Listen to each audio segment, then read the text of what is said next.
Can be overwhelming. आपकी brand भी एक इमोशन है।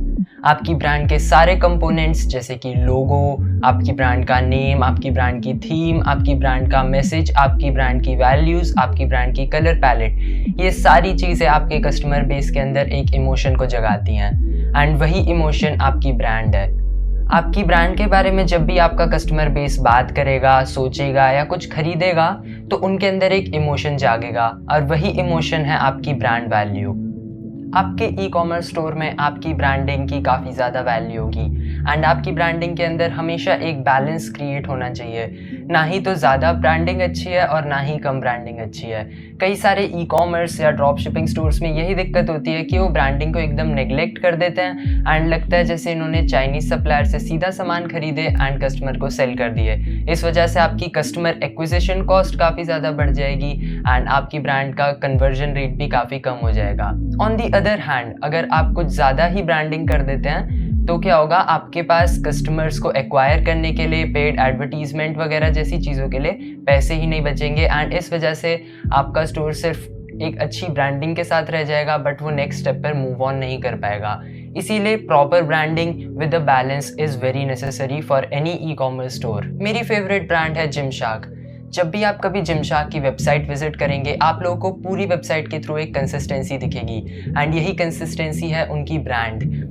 जब भी कोई कस्टमर जिमशार्क की चीज़ें लेता है तो उन लोगों को लोगों से ही पता चल जाता है कि जिमशार्क की कम्युनिटी का मेंबर है एंड जिमशार्क की एक अलग तरह की कल्ट जैसी ऑर्गेनाइजेशन बनी हुई है एंड इसी टाइप से आपको भी अपने जितने भी कस्टमर्स हैं उनकी एक ऑर्गेनाइजेशन जैसी बनानी है ताकि आप लोग सब एक पर्टिकुलर वैल्यू एंड एक पर्टिकुलर ब्रांड एंड एक पर्टिकुलर इमोशन को सपोर्ट करें। फॉर एग्जाम्पल आप ले लीजिए आईफोन की रिंगटोन। अगर आप कहीं मेट्रो में भी बैठे हैं एंड आपको आईफोन की रिंगटोन सुनाई देती है तो आप लोगों को डायरेक्टली पता चल जाता है कि ये आईफोन की रिंगटोन है एंड इसी हिसाब से एप्पल ने काफ़ी अच्छे तरीके से अपनी ब्रांडिंग की है एंड इसी वजह से एप्पल की ब्रांड वैल्यू आज इतनी ज़्यादा है। आपको अपने पूरे स्टोर और अपने सारे प्रोडक्ट्स के थ्रू आउट एक कंसिस्टेंसी, एक मैसेज, एक वैल्यू को प्रमोट करना होगा ताकि आपकी ब्रांड एक इमोशन अपने कस्टमर्स के ऊपर डाल सके। Throughout this video, I am going to explain about different types of branding and different aspects of branding and मैं आज आप लोगों को दिखाऊंगा कैसे मैं अपने न्यू स्टोर के लिए ब्रांडिंग करूंगा एंड कैसे आप भी अपने न्यू स्टोर के लिए ब्रांडिंग कर सकते हैं। So let's begin। मैंने अपना प्रोडक्ट चूज़ कर लिया था एंड मैं चूज़ करने वाला हूँ एक hip hop T shirt brand. तो मैं हिप हॉप की ऑडियंस को टारगेट करूँगा जो लोग रैपर्स वगैरह में इंटरेस्टेड है एंड हम लोग उनको T shirt designs and all बेचने वाले हैं। तो it is basically a mixture of street wear and hip hop culture. तो that is basically my brand and आज हम उसी की ब्रांडिंग के बारे में बात करने वाले हैं। तो सबसे पहले हम लोग बात करेंगे एक MVP के बारे में। MVP होता है मिनिमम वायबल ब्रांडिंग। तो ये है आपकी ब्रांड का एक तरह से एक ब्लूप्रिंट। तो इसमें आप लोग पूरी ब्रांडिंग की तैयारी करते हैं एंड उसी के बेसिस पे आप लोग आगे कुछ भी काम करते हैं एंड एक MVP यूज़फुल होता है अगर आपकी ब्रांड में और लोग काम कर रहे हैं तो वो लोग भी एक ही चीज़ को फॉलो कर पाएँ एंड आपकी पूरी ब्रांडिंग में कंसिस्टेंसी मेंटेन रहे। तो सबसे पहले हम लोग टारगेट ऑडियंस की बात कर लेते हैं। तो बेसिकली हिप हॉप वगैरह में जैसी ऑडियंस है उसको हम टारगेट करेंगे तो हमें वो चीज़ लिखनी होगी। तो टारगेट ऑडियंस बेसिकली आपको खुद सोचनी पड़ेगी। सपोज़ अगर आप एक मिक्सर जूसर लेते जो मैंने लास्ट वीडियो में दिखाया था तो उसकी ऑडियंस शायद से होती 18 to 24 की जगह 18 to 36 में भी एंड उसमें टीनेजर की जगह वर्कआउट एंथुजियास्ट्स आते या फिर कुकिंग वाले लोग आते, किचन वेयर से इंटरेस्टेड लोग आते, मे बी मदर्स आती। तो that would have been the target audience for that. But हमारे लिए एज 18 to 24 रखेंगे। हम लोग जितना शॉर्ट एंड डाउन करेंगे अपनी नीश को उतना ही बेटर रहेगा हमारे लिए टारगेट करना। तो आप जितने कम से कम लोग रख सकते हैं, जितना टारगेटेड रख सकते हैं ऑडियंस को उतना ही बेटर है। तो our age will be 18 to 24। We will be targeting teenagers. Basically जो लोग हिप हॉप में, रैपर्स में, वेस्टर्न हिप हॉप में इंटरेस्टेड हैं, स्ट्रीट वेयर भी यहाँ पे हम लिख सकते हैं, उन लोगों को हम करेंगे। उसके बाद बेनिफिट्स बहुत इंपॉर्टेंट है क्योंकि अगर आपकी ब्रांड जो है अगर उसके आप लोग फीचर्स बताओगे that is not a good way to advertise your brand. क्योंकि लोगों को फीचर्स से फ़र्क नहीं पड़ता, लोगों को फ़र्क पड़ता है कि आपकी ब्रांड या आपका जो प्रोडक्ट है वो लोगों को क्या फ़ायदा दे रहा है। तो that is why we are going to basically decide the benefits and इसके बेनिफिट्स मैंने लिखे हैं ऑथेंटिसिटी, और style and fashion, quality, affordability, social and environmental responsibility और एक हिप हॉप कम्युनिटी हम लोग बिल्ड कर रहे हैं। इस सब के लिए आप लोग हेल्प ले सकते हैं चैट जीपीटी की। बेसिकली हम लोग चैट जीपीटी को बताएंगे कि हमारा इस चीज़ से गोल क्या है, हमारी ब्रांड क्या है, एंड वो हमको काफ़ी अच्छा रिस्पॉन्स दे सकती है जिसका यूज़ करके आप लोग अपनी ब्रांड बना सकते हैं। लेकिन आप लोगों को ध्यान रखना होगा कि जो चीज़ आर्टिफिशियल है और जो चीज़ रियल है उन दोनों में काफ़ी अंतर होगा। तो प्लीज़ डोंट थिंक कि चैट जीपीटी आपका सारा काम कर देगा, काफ़ी सारे काम आपको खुद ही करने होंगे। तो चैट जीपीटी में बेसिकली हम लोग इसको बताएंगे, I want to start a brand. अभी हम लोग चैट जीपीटी की मदद से कुछ बेनिफिट्स पूछेंगे जो कि ये हमको बता सकता है इससे रिलेटेड। तो जैसा कि आप लोग देख सकते हैं, इसने हमें काफ़ी सारे बेनिफिट्स बताए जिनका यूज़ करके हम लोग अपना MVP बना सकते हैं and we can basically use these in our copy. तो कॉपी के बारे में हम लोग अभी इसी वीडियो में थोड़ी आगे बात करेंगे। तो बेसिकली आप लोग अपने MVP में इनमें से कुछ नोट कर सकते हैं एंड जो जो आपको और एक्स्ट्रा लग रहे हैं उनको ज़रूर ऐड करिएगा, क्योंकि जो चीज़ चैट जीपीटी सोच सकता है उससे हज़ारों गुना अच्छी चीज़ें आप सोच सकते हैं, क्योंकि आप रियल हैं। Chat GPT is not real, it is an artificial intelligence. इसके बाद हम लोगों को बात करनी होगी हमारी ब्रांड की वैल्यूज़ की। ये सबसे ज़्यादा इम्पॉर्टेंट है क्योंकि आपकी जो ब्रांड है वो बेसिकली आप लोगों की वैल्यू है। तो आप लोगों की जो ब्रांड की या कंपनी की वैल्यूज़ हैं वो ही आपकी ब्रांड दर्शाती है और वही वैल्यूज़ आपके कस्टमर्स के साथ रिलेट करेगी। तो इसीलिए वैल्यूज़ को अच्छे से डिसाइड करना बहुत इंपॉर्टेंट है। इसमें मैंने लिखा क्रिएटिविटी, क्योंकि हमारे डिज़ाइंस क्रिएटिव होंगे। इंक्लूसिविटी, क्योंकि हम लोग अलग अलग जॉनरा से लोगों को इंक्लूड करेंगे, हम लोग अलग अलग एथनिटी के लोगों को इंक्लूड करेंगे। We are building a community of hip hop lovers in India, तो दैट इज़ आवर वैल्यूज़। उसके बाद हम लोग काफ़ी क्वालिटी प्रोडक्ट्स प्रोवाइड करेंगे, तो that is another value. And social responsibility, basically we will try to use as much eco friendly things as possible and वो हमारी सोशल रिस्पॉन्सिबिलिटी होगी। ऑल्सो मैं इस ब्रांड से जो भी अर्निंग करूँगा I am going to donate that to a charity for dogs, जो कि स्ट्रीट डॉग्स के लिए काम करती है। तो basically we could also use that in our website's copy, ताकि लोग और ज़्यादा खरीदें, बिकॉज दे थिंक कि इससे सारा जितना भी प्रॉफिट है वो डॉग्स के रेस्क्यू एंड डॉग्स के सेवियर के लिए जा रहा है। तो that is good as well. उसके बाद आपको समरी लिखनी होगी। ये बेसिकली आपकी जितनी भी लाइक स्लोगन्स भी बोल सकते हैं आप इनको, आपकी पूरी ब्रांड की जो वैल्यूज़ हैं उन सारी चीज़ों को मिलाकर एक लाइन में लिखना, दैट इज़ द समरी। इसमें भी मैंने चैट जीपीटी की मदद ली। तो chat GPT told me 4 to 5 lines that I could use and basically वो आप लिख सकते हैं। तो you can ask chat GPT to make some slogans और summary related to the information you have provided and वो आपको कुछ अच्छे ऐसे समरी लिख कर दे देगा। अभी से कुछ टाइम पहले जब तक चैट जीपीटी नहीं था, ये सारी चीज़ें करने के लिए आपको बहुत अच्छी कॉपी राइटिंग स्किल्स की ज़रूरत होती थी, लेकिन आज की डेट में सब इतना ईजी है कि कोई बिना स्किल वाला बंदा भी ये सारी चीज़ें कर सकता है। तो that is the power of technology and this is one of the best time when you can start such thing and you can do it with like really great ease and you can also do it काफ़ी अच्छे से। तो that is the benefit of ChatGPT. एंड फिर हम लोग को अपना विजन लिखना होगा कि हमारा इस कंपनी से विजन क्या है, हमारा मेन पर्पस क्या है। ऑफ कोर्स आपका मेन पर्पस प्रॉफिट जनरेशन हो सकता है, लेकिन उसके ऊपर भी आपका एक कोई पर्पस होना चाहिए जो कि आप अपने लोगों के साथ, अपनी ब्रांड के साथ और अपनी कम्युनिटी के साथ शेयर करेंगे। तो ये हमारा था कि we believe that fashion is an art and we strive to create pieces that capture hip hop heart.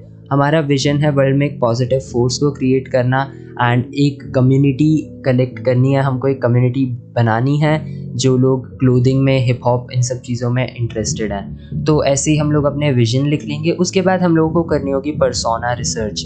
इसमें बेसिकली होगा कि हम लोगों को किस टाइप से ब्रांड दिखाएंगे, किन लोगों के लिए हमारी ब्रांड का क्या मीनिंग होगा। तो hip hop rap music fans के लिए हमारा जो पर्सोना रिसर्च था वो कुछ इस टाइप का था, represent your favourite artists and their lyrics with our hip hop inspired clothing. Our clothing embodies the essence of hip hop, bold, authentic and unique. तो इस टाइप से आपको पर्सोना रिसर्च करनी होगी। इसमें भी आप लोग ऑफ कोर्स चैट जीपीटी की मदद ले सकते हैं। इसके बाद फैशन एंथुजियास्ट्स के लिए हमारा क्या पर्सोना रहेगा, अर्बन यूथ के लिए हमारा क्या पर्सोना रहेगा, ये सारी चीज़ें हम लोग डिसाइड करेंगे। And of course at any point of time please feel free to take help of ChatGPT और Google if you want to. हर ब्रांड या फिर एक बिज़नेस को एक प्रॉब्लम का सल्यूशन देना होता है, इसीलिए लोग उसको ख़रीदते हैं। तो हम लोगों को अपनी प्रॉब्लम्स के बारे में भी रिसर्च करना होगा, जिसके लिए हम लोग ये ब्रांड बना रहे हैं एंड उसका सल्यूशन हम लोग कैसे प्रोवाइड करेंगे। तो प्रॉब्लम्स हैं कि इसके लिए काफ़ी कम हिप हॉप इंस्पायर्ड क्लोथिंग के लिए काफ़ी कम ऑप्शंस हैं, काफ़ी कम ब्रांड्स हैं एंड काफ़ी सारे लोगों को इस कल्चर के बारे में इंटरेस्ट हो रहा है, लेकिन still they can not find other clothing ताकि वो लोग अपने स्टाइल को दूसरे लोगों को दिखा पाएँ। And that is why we have decided कि हम लोग पॉपुलर डिज़ाइंस बेचेंगे and all. Lack of creativity and individuality in fashion and limited options for urban youth. तो इस टाइप की प्रॉब्लम्स हैं जिनको हम लोग डील करने वाले हैं एंड ऐसे ही अब हम लोगों को इनका सल्यूशन निकालना पड़ेगा। तो इनका सल्यूशन हम लोग कैसे प्रोवाइड कर रहे हैं, और brand provides a solution to this problem by offering a wide range of clothing options that feature bootleg designs of popular rappers and hip hop stars. तो बेसिकली जो आपकी प्रॉब्लम है उसका आपकी ब्रांड कैसे सल्यूशन दे रही है वो चीज़ आपको निकालनी पड़ेगी। ये है पोलैरिटीज़। तो इसमें आएंगी कुछ दिक्कतें जो कि आपकी ब्रांड फेस कर सकती है, या फिर कुछ चीज़ें जो कि आपकी ब्रांड में डिफरेंट है, जैसे कि बूटलेग और ऑथेंटिक। बूटलेग जो है वो जैसे हम रैपर्स, हिप हॉप स्टार्स इन सबके बूटलेग डिज़ाइंस बनाएंगे। Bootleg is a type of design basically. तो ये चीज़ हमारी क्रिएटिव एक्सप्रेशन को बढ़ावा देगी एंड लेकिन इसी दौरान हम लोग कॉपीराइट का वायलेशन भी कर रहे होंगे। एंड या I have forgot to told you कि हम लोग जैसे काफ़ी सारी चीज़ों में आपको कॉपीराइट का ध्यान देना पड़ता है, खासकर क्लोथिंग ब्रांड में। But suppose like even in clothes and pie business we are not licensed by the actual anime owner, so we are basically violating copyright. But right now in starting ऐसी कोई दिक्कत नहीं आती, specially if you buy a .in और .co का domain, तो इतनी दिक्कत नहीं आती। And you can basically like sell them by the name of fan arts and you will be safe in most cases. तो इससे जो हमारी पोलैरिटी आएगी वो ये होगी कि जो एक हिप हॉप फैंस का रेबेलियस नेचर होता है उसको हम लोग दिखा रहे हैं, लेकिन एट द सेम टाइम जो लोग ऑथेंटिसिटी और आर्टिस्ट्स के वर्क को या फिर कॉपीराइट जैसी चीज़ों को काफ़ी ज़्यादा मायने रखते हैं, उन लोगों के लिए ये चीज़ एक तरह से प्रॉब्लम भी हो सकती है। तो इस टाइप से आप अपनी पोलैरिटीज़ को नोट डाउन करके रख लीजिए एंड उसके बाद आपको रिसोर्सेज चाहिए होंगी। अब ये रिसोर्सेज की रिसर्च आपको खुद करनी पड़ेगी। तो ये सारे मैंने जितने भी हमको न्यूज़ आर्टिकल्स वगैरह मिले कि कैसे hip hop culture, street wear culture India में बढ़ रहा है, वो सारी चीज़ें हमने यहाँ पर नोट डाउन कर ली हैं। इसके बाद हमने अपने काफ़ी सारे कॉम्पिटिटर्स ढूंढे ताकि हम लोग इनके ऊपर रिसर्च कर पाएँ, हम लोग देख पाएँ कि इनके कस्टमर्स को क्या प्रॉब्लम आती है, हम लोग इनकी वेबसाइट, इनकी ब्रांडिंग से इंस्पिरेशन ले पाएँ एंड हम लोग इनसे एक बेटर ब्रांड स्टार्ट कर पाएँ। तो बेसिकली आपको 5 से 6 कॉम्पिटिटर्स मिनिमम भी ढूंढने हैं ताकि आप लोग उनसे काफ़ी सारी डिटेल्स गैदर कर पाएँ। इसके बाद मैंने निकाले नेम ऑप्शंस के लिए again we are going to use ChatGPT।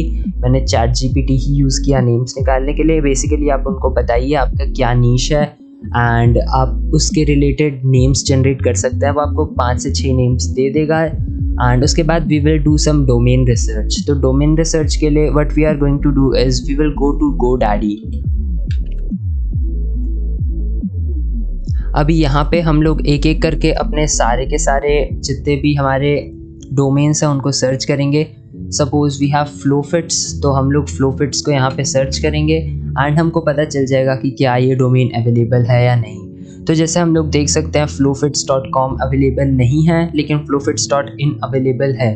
तो you could consider taking it, but I would not recommend कि आप ये लें। तो इससे बेटर होगा कि अगर आप लोग ऐसा कोई डोमेन या ऐसा कोई नेम ढूंढें जिसमें .com भी अवेलेबल है, क्योंकि स्टार्ट हम लोग ऑफकोर्स .in वगैरह से कर सकते हैं, लेकिन विद टाइम अगर आपकी ब्रांड ग्रो करती है you can also purchase .com and turn it into a big brand and you can take over all the domains available for that particular name.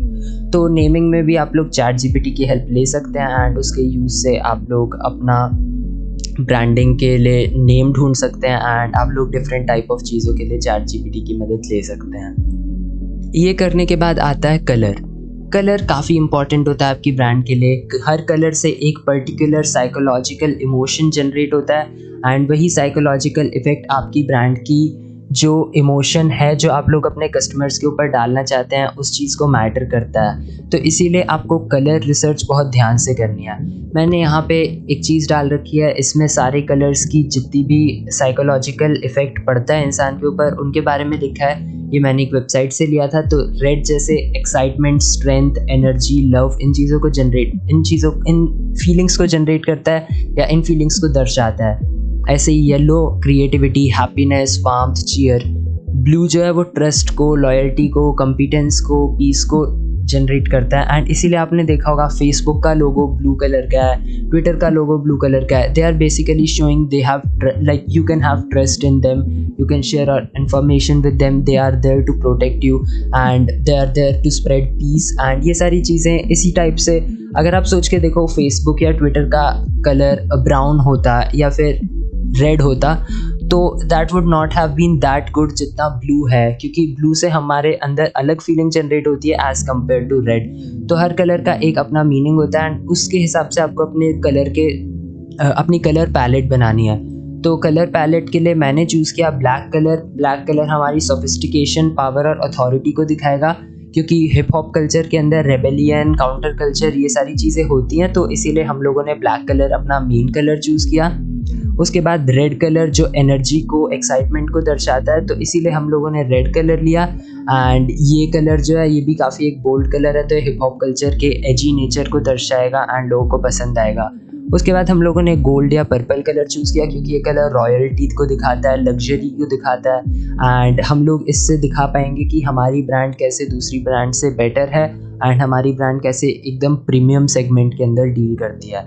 And मैंने यहाँ पे डिसाइड किया कि हम लोग डायमंड टेक्सचर यूज़ करेंगे अपनी ब्रांडिंग के लिए। तो हमारे लोगों के ऊपर हम लोग एक ऐसा टेक्सचर डालेंगे कि लगे हर चीज़ डायमंड से जड़ी हुई है, ताकि लोगों के अंदर और एक ब्रांड की फीलिंग आए। क्योंकि जो हिप हॉप स्टार्स होते हैं, रैपर्स होते हैं, they often where heavy diamond jewellery, तो उस चीज़ से हमारी जो ब्रांडिंग होगी वो और ज़्यादा बेटर हो पाएगी। फिर हमने कलर पैलेट बनाई। हमने इसके लिए यूज़ किया कलर्स नाम की एक वेबसाइट को। इसमें बेसिकली आप लोग अपने जितने भी कलर्स हैं उनको डाल सकते हैं and you are going to use this colour palette to do the further branding, web development and advertisement for your brand. इसके बाद हम लोग आ गए हैं अपनी ब्रांड रिसर्च के ऊपर। तो हम लोगों को काफ़ी सारी चीज़ों को ध्यान में रखना होगा। हमारा लोगो, हमारा स्लोगन, हमारा कलर पैलेट एंड हमारी क्लियर पर्सनैलिटी। लोगो वगैरह की बातें हम लोग बाद में करेंगे, इसके ऊपर आपको अभी स्टार्टिंग में इतना ध्यान देने की ज़रूरत नहीं है। मैं आप लोगों को दिखाऊंगा कैसे मैं अपनी ब्रांड का लोगो बनाऊंगा और कैसे आप लोग भी अपनी ब्रांड का लोगो बना सकते हैं। तो ये सारी चीज़ें मैं आप लोगों को सिखाने वाला हूँ एंड बेसिकली अभी हम लोगों को ध्यान देना है लोगों के ऊपर, स्लोगन के ऊपर, कलर पैलेट के ऊपर और क्लियर पर्सनालिटी हमारी ब्रांड की। तो कलर पैलेट हम लोग कर चुके हैं। कलर पैलेट मैंने आप लोगों को दिखा दी अपनी। स्लोगन अब हम लोगों ने जो ऊपर डिसाइड किए थे उन्हीं में से हम लोगों को एक पर्टिकुलर स्लोगन चूज़ करना होगा। उसके बारे में अभी हम आगे बात करेंगे। अभी सबसे पहले मैंने कॉम्पिटिटिव रिसर्च करी। इसके लिए मैंने इस्तेमाल किया पिंटरेस्ट का। तो बेसिकली मैं पिंटरेस्ट पे गया and Pinterest is a very good app to get some ideas. मैं पिंटरेस्ट पे गया and basically I search related to hip hop के लोगोज़ वगैरह मैंने सर्च किए। तो मेरे को जो भी लोगोज़ एंड जो भी आर्ट वर्क अच्छा लगा, I just basically copied the image and saved it on my notion, ताकि मैं आगे फर्दर रिसर्च के लिए एंड फर्दर इंस्पिरेशन के लिए इनको यूज़ कर पाऊँ। तो बेसिकली मैंने इस टाइप की चीज़ें देखी, जैसे ये एक ब्लैक और गोल्डन कलर का मिक्सचर है, तो this is really good for our brand. ये इस टाइप के डिज़ाइंस हो गए एंड इस टाइप की ब्रांडिंग हम लोग को करनी पड़ेगी। इसके बाद हम लोग बात करेंगे कॉपीराइटिंग की। कॉपीराइटिंग में आप लोगों की काफ़ी मदद करेगा ChatGPT। कॉपीराइटिंग इज़ बेसिकली आप लोग अपनी वेबसाइट के ऊपर क्या लिखेंगे, ये काफ़ी ज़्यादा इंपॉर्टेंट यूजफुल स्किल हुआ करती थी या आज की डेट में भी हुआ करती है, क्योंकि मैंने जैसा कि आपको बताया जो भी चीज़ ओरिजिनल होती है उसकी काफ़ी ज़्यादा वैल्यू होती है। जैसे कि आप देख लो, पहले के टाइम पे सब्जियों का इतना महत्व नहीं था जैसे ऑर्गेनिक सब्जियों का, लेकिन आज की डेट में ऑर्गेनिक सब्जियां दुगने दाम पर बिक रही हैं और तब भी लोग खरीद रहे हैं। तो जो चीज़ जितनी ज़्यादा यूनिक होती जाएगी, जो चीज़ जितनी ज़्यादा रेयर होती जाएगी एंड जितनी ज़्यादा ओरिजिनल रहेगी, उतना ही ज़्यादा उसका प्राइस और वैल्यू बढ़ेगी विद टाइम। तो कॉपीराइटिंग एक काफ़ी अच्छी स्किल है जो लोग आप सीख सकते हैं। एंड बेसिकली मैंने इसमें ChatGPT की मदद ली है। मैंने सबसे पहले कुछ पॉइंट्स मांग लिए ChatGPT से जिनका मेरे को यूज़ करना होगा अपनी कॉपी के दौरान एंड ये कॉपी भी मैंने चैट जीपीटी से लिखवाई है, तो ये कॉपी आप लोग भी लिखवा सकते हैं। Basically about a section, welcome to drip hop मैंने अपना नेम चूज़ किया। नेम चूज़ करने के लिए मैंने ऑफ कोर्स अपना डोमेन रिसर्च किया, जैसा कि मैंने आप लोगों को बताया था। एंड वो करने के बाद मेरे को ड्रिप हॉप जो था उसके दोनों अवेलेबल मिले। 808 थ्रेड्स के मेरे को नहीं मिले क्योंकि इसका .com टेकन था, फ्लोफिट्स का भी .com टेकन था, हाइप थ्रेड्स का भी .com टेकन था, और एक ट्रैप अटायर था। लेकिन ट्रैप अटायर और ड्रिप हॉप में मेरे को ज़्यादा अच्छा ड्रिप हॉप लगा, तो मैंने ड्रिप हॉप चूज़ कर लिया। ये करने के बाद बेसिकली फिर हम लोगों ने अपनी ये पूरी अबाउट अ सेक्शन की कॉपी चैट जीपीटी की मदद से लिखवाई। एंड उसके बाद हम लोगों ने अपना स्लोगन चूज़ किया, जो स्लोगन हमने ऊपर अपनी समरी के टाइम पे निकलवाया था इधर में से। तो बेसिकली ऐसे करके हम लोग अपनी कंपनी के लिए एक MVP बनाएंगे एंड इसी का यूज़ करेंगे हम लोग अपनी पूरी ब्रांडिंग के दौरान। तो ये करने के बाद अभी हम लोग नेक्स्ट वीडियो में बात करेंगे कैसे हम लोग लोगों का डिज़ाइन करेंगे। वो काफ़ी छोटी वीडियो होगी, वो मैं जल्दी ही डाल दूंगा। एंड उसके बाद नेक्स्ट वीडियो जो आएगी वो आएगी कि कैसे हम लोग इस ब्रांडिंग वगैरह का यूज़ करके एक वेबसाइट बना सकते हैं। I think that is one of the most awaited video जो आज तक मेरी रही है, क्योंकि काफ़ी लोग मेरे से पूछते हैं वेबसाइट कैसे बनानी है। तो मैं बेसिकली वेबसाइट आप लोगों को बना के दिखाऊंगा एंड हम लोग उसी के ऊपर नेक्स्ट वीडियोज़ में काम करेंगे। Till then you can subscribe to the channel अगर आप लोगों को मेरा काम अच्छा लगता है तो। एंड अगर आप लोगों को लगता है कि मैं हार्ड वर्क कर रहा हूँ तो you can appreciate that by hitting the like button. That is it for this video. Stay tuned, have a great day.